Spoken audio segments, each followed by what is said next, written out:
Hello and welcome to another episode of the Minor Issues Podcast. I'm Mark Thornton at the Mises Institute. Well, politicians and their lackeys at the central bank love to obfuscate inflation, not surprisingly. Inflation is the secret that makes government seem like a great deal to voters, spending that does not require taxes. And plus, it's a convenient whipping boy to attack businesses for overcharging their customers. Plus, it creates long periods where stock markets reach dramatic heights, making select people, the power elites, even richer. The modern process of inflation is like a confidence game, where the stooge can't quite keep up with the dealer's sleights of hand. First, the government spends lots of money, more than they have available in tax revenues. But how does this get paid for? Well, the U.S. Treasury issues bonds to pay for the excess spending. That, however, raises interest rates, stifles business investment, hurts home buyers, and suppresses the standards of living. And that's not good. Because of these negative consequences, the Federal Reserve will lower interest rates by buying up some of those government bonds, offsetting those interest rate increases. But how do they do that? Well, in the old days, they would just print up money to either spend directly or to buy up bonds. In modern times, they just enter numbers on the keyboard of their computers to buy up those bonds. Similar to when I order a pizza or groceries from Target. The difference is I actually have to pay money inevitably, but the Fed can just enter money into their account. The key thing is the Fed just makes up the money out of thin air and just adds those bonds to its famous balance sheet. As the new excess money gets spent, it puts upward demand pressure on prices throughout the economy in an uneven fashion. If this whole process seems like a sleight-of-hand parlor trick, then you are following along just fine. Nothing has been done to enhance overall production or labor productivity. It starts with politicians spending too much money, and it ends up with higher prices throughout the economy, again, in an uneven fashion. If you imagine that the process also causes distortions and makes the work of those who are responsible for productive jobs in producing the outputs we consume a harder job, then you are also following along quite nicely. The banks can actually boost the Fed's actions by lending out the money they receive from selling bonds to the Fed.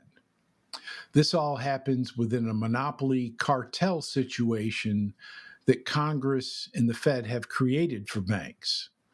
The bigger banks naturally have some influence with the Fed, which is why the big banks get bailouts, but the little banks are allowed to fail and then get taken over by those bigger banks. The big overriding issue, however, is that inflation is a politically instigated increase in the money supply.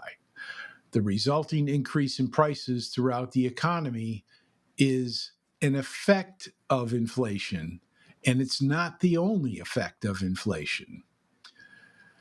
Austrian school economists define inflation as an increase in the money supply, and that is how economists traditionally viewed inflation dating back hundreds of years. The quantity theory of money, really one of the first economic theories, was that inflation of the money supply would result in increases in prices. Economic thinkers had already realized that war and famine and the plague would also increase prices. Mainstream economists sometimes agree with Austrian school economists that when it comes to microeconomic issues, to focus on a policy as a causal factor. For example, we both study minimum wage laws and determine the effects of those policies. However, when it comes to macroeconomics, our mainstream friends focus on the effects, like unemployment and economic growth, distracting attention away from the causes, like monetary inflation and government debt. Austrian economists such as Guido Holzmann have done some commendable work extending what might be called the Misesian Rothbardian approach to inflation. And if you are interested in taking a detailed examination of this topic, then you will find a link to a new paper by my colleague Jonathan Newman and Mises Fellow Christopher Hansen that refines and clarifies the subject. They, quote, clearly distinguish between an increase in the stock of money produced in the market and an increase in the supply of money beyond the stock of money market produced. Inflation is always and everywhere an interventionist policy, end quote. Conservatives are fond of quoting Milton Friedman that, quote, inflation is always and everywhere a monetary phenomenon, end quote. But Friedman defined inflation as an increase in prices, not an increase in the money supply. At least for Friedman, he still understood that sustained increases in the money supply would cause higher prices. Such understanding is not the case with many modern economists, and most especially those who work for the Federal Reserve.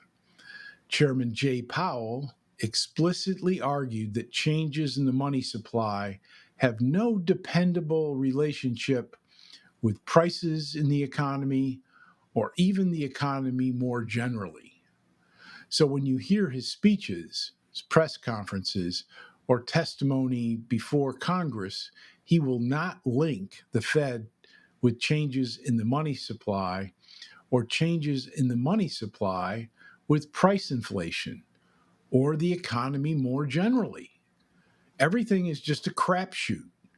Indeed, he denied the Fed's role in the price inflation spike of 2021 through 2023, preferring to blame it all on the pandemic and global factors instead.